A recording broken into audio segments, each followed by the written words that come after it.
Hey guys, so now I do want to show you a short clip of what this tank can do against one-on-one when it's one-on-one against a tier 9.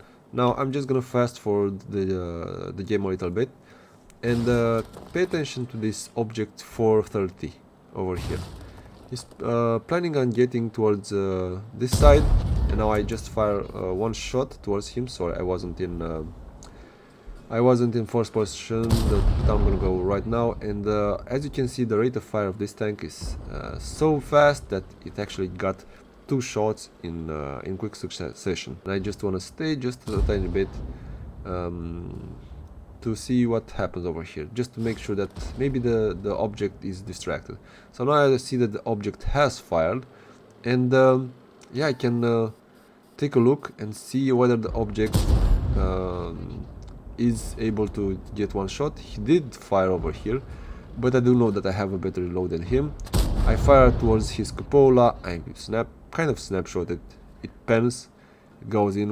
This is is gonna happen a lot on this tank. You're gonna snapshot things, they will go in, you're gonna feel really happy about it. I just want to go again. Now I see that he's spotted again. I take a look over here. I know that he's already fired, and also I know that the object can't really pull himself back because he does want to get me. And now he tries to angle. I snapshot again at his turret, and then he takes another shot, and yeah, I take another look at it, and then cupola, baby. So yeah, this is what this tank is all about. Now let's go to the tank stats, and then I'll show you the main event. This was only the appetizer, so see you in a few seconds. Bye now. Hey everyone, today I want to have a chat on the tier 9 Russian TD. This is the K91 PT. This Russian tier 9 tank destroyer is an absolute monster. It has some monster DPM, it has good accuracy, it has good aim time for Russian tank, it has pretty nice gun traverse as well for this kind of a tank. It has an awesome rate of fire, it has good enough pen to actually work, and the gun loading is basically the chef's kiss. It's just brilliant. It is the perfect amount of having the time between the shots to properly aim, to reposition a bit, to angle, to do all sorts of nasty stuff to do your enemies. You also have a decent amount of HP. You have really good strong frontal armor. Don't count on the side armor because this won't help you. You shouldn't really angle too much in this tank. The most you can do is basically stay kind of like this. If you over angle the tank, even by just a little, you will get penned pretty easily. Everything behind the tank is a hitbox, you will get penned, and it's not going to be pretty for you. This is a weak point, this is a weak point, this is I think it's a weak point as well. The lower plate, this is pretty strong, this side isn't as strong. This is going to be pennable pretty easily. If you can hide the entire lower plate, then you should be able to bounce quite a lot of shots. If you move your gun a little bit, in your tank just a little bit, this will confuse a lot of enemies and they will bounce a lot from you. So yeah, and also the best thing about this tank destroyer is the mobility. You basically have the specific power of a good medium tank.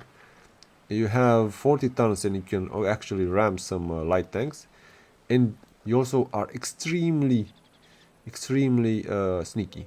So the concealment value is off the chart. This is on par with the ELC.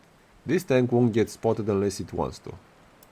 So entire 10 games you have the option of staying in bushes and firing at distance to big enemy tanks that will absolutely melt, especially if you even consider a bit of premium ammo as well, because the tank does have 314 premium rounds, which is pretty respectable for any tier 9 or tier 10. And then in tier 9s, if you're top tier, you should go in front and bully the enemy tanks, right? You are the one who will get them absolutely wrecked. And you'll see me later in the video how I use the bushes, and even though I'm not necessarily fully covered in the bushes or all that much, this this tank will actually not get spotted as easily as other tanks, and you will do crazy amounts of damage because the enemies won't really expect you to have such a good rate of fire and also great mobility and everything as a package. I think that without a doubt, from all premium TDs of tier 9s, this is the best one. This is, in my opinion, this is the best tier 9 premium TD, and probably even tier 9 in general. There's an argument over there. It's on top. It's over there with the best, top 3 at least TDs. You should just go Brother Nums, Camo, then Deadeye. That can be help a lot to crit your enemies, and then Adrenaline Rush, because you'll end up with low amounts of HP a lot of times. Some repairs, which are always nice in such a tank. Then you might consider a bit of armor and also some sound detection. Smooth Ride, also it's a good one always. Clutch braking and a bit of intuition as well if you want to change the shots a bit earlier. Also in any tank you can, after you get a lot of other skills, you can consider things like firefighting and off-road driving. But that being said, let's go in a game that I had recently, and you'll see why I think this is the best tier 9 tank destroyer. So see you soon. So in this game, I'm in the basically the Polish type of map over here. This is Studianski, and I'm a bit unsure of what to do. At first I wanted to go in the middle, but then I think a bit more, and I decided to go toward the right side of the map. So as you can see, the tank is really mobile. You're actually leaving behind all the tanks in your team, and you will be able to rush into a position as fast as the faster mediums. So the tank is capable of keeping around 50 something kilometers per hour pretty easily, and you will get into a good position from the beginning. You do have this really nice 390 alpha damage gun that will be able to actually snapshot, as you saw over here. I saw this Pantera a bit late, and I'm not spotted yet. So I'm firing on the Caliban, which wasn't really fully aimed shot, and again a shot. This is kind of what the Russian guns are treating you. You think that the stats are bad, and actually they're absolutely great. Now I already thought about firing at that Udes, but I didn't manage to kill him because he already got killed by another teammate of mine. The pattern took a shot from me because this tank is absolutely brilliant, and then I'm firing another shot in another pen because the pattern is yeah, it's a paper tank with no kind of armor. Great tank, American tank, made in I don't know, the scrap yards of the USA. Now, as you saw, I'm already in the first less than 2 minutes of the game, close to 2k damage. I take a shot from a G-Sor, which is actually a decent player. It's a pretty good player on the enemy team. And I bounce up a shot from the pattern. Now I'm sniping weak points on top of this Progetto over here. I fire once, then I go and fire again to the Progetto, also pens. As you see, the tank has this really crazy rate of fire, but it doesn't necessarily have the most accurate gun, right? So this you need to take into account. Although the rate of fire is fast enough that you don't need to concern yourself too much with that. However, I take another big shot from the E75 TS, and I'm not really happy because I've already lost half my HP. As you see, the HP is adequate, the HP pool is adequate in the tier 9 TD, but it's not the best, right? So you need to take into account that the armor is good, but it's not necessarily gonna help you as much as in other tanks. Now I do see the pattern, poor pattern, poor kids going directly in tier 9s. Those are the innocent ones, right?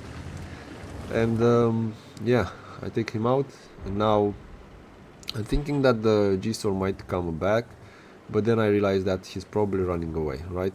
I look at the map, okay, he's running away, he's definitely running away. Now I'm a bit in two minds. Should I just advance over here, or should I try to go towards the middle and fire?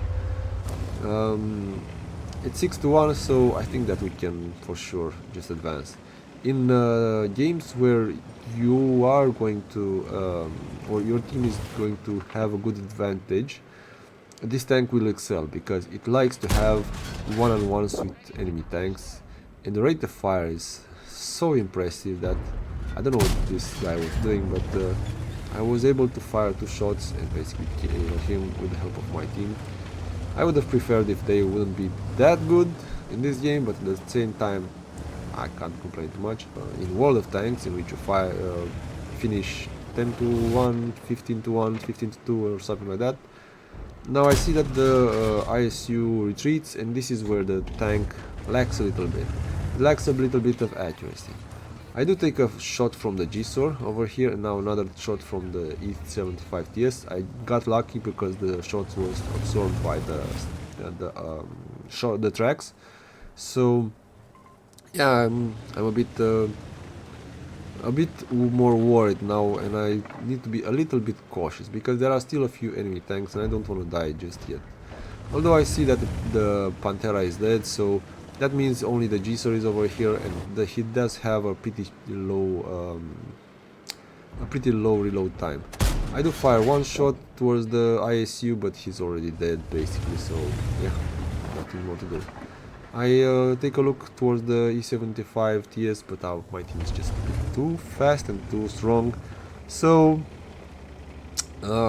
yeah, I need to run away a little bit faster to try and get some more out of the game, because it seems that they are just a bit too fast for this game. So now I decide, okay, I do need to push on a little bit faster. I should have done this maybe a little bit sooner, but at the same time, yeah, you can't argue too much. I do spot a little bit the Vipera and do a little bit of spotting assistance as well.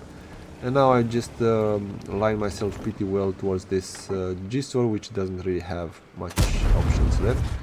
I fire once towards the G-Sor. Now the G-Sor is focusing on me. It does get a shot in with APCR, of course, because a G-Sor, what do you expect? I get another shot, and then before I can finish him up, my team actually does that for me. So I'm at 4.5k damage in 7 minutes of this game, in which arguably I've been just a tiny bit too cautious for the game. Now I started using my APCR rounds, but it's a bit late, so you can actually do pretty well with only standard rounds, but I keep those APCR just in case I get a few too many tier 10 tanks. So this is what this tank does constantly on the battlefield. Now let's go to the game's gameplay stats, and yeah, see you in the garage. So, as you just saw, this is a pretty brutal tank. I think the battle results speak for themselves. This is one of those tanks in which you are going to do a lot of damage in your games, especially when you're top tier, and you'll pretty often see some games in which you have high calibers, Confederate medals, even Top Guns. If you situate yourself close to where the fighting is, not necessarily the first. You shouldn't be necessarily the first, you should be the second or third tank fighting in a certain spot, because the aim time isn't the greatest, but the fact that you have this crazy rate of fire with the crazy DPM and also really good penetration, and the gun is pretty good as well, makes you find this kind of results. So in this battle, I basically had the high caliber and the Confederate medals. I had 1.1k experience and 4.7k damage, which is a lot more than the rest of the team. So I fired 20 shots, I hit 15 and penned 14, which basically brought me a profit of 50k. I would have made some credits even with the standard account. The experience isn't great because the holiday ops are now over, But as you just saw, this is a really good tank. Yeah, Mastery Badge class 1 in a pretty short and sweet game. Uh, what do you want more than this? The most 6k damage in it with 2.3k maximum experience, which is pretty decent. Yeah, I got even top guns, steel walls in it, so this tank basically can do everything. In conclusion, what do I think about this tank? Well, this tank is the quintessential Russian TD. It has strong armor in the front, it is really mobile, it has a punchy gun with an awesome rate of fire. It's basically kind of like the Object 268 Mark IV.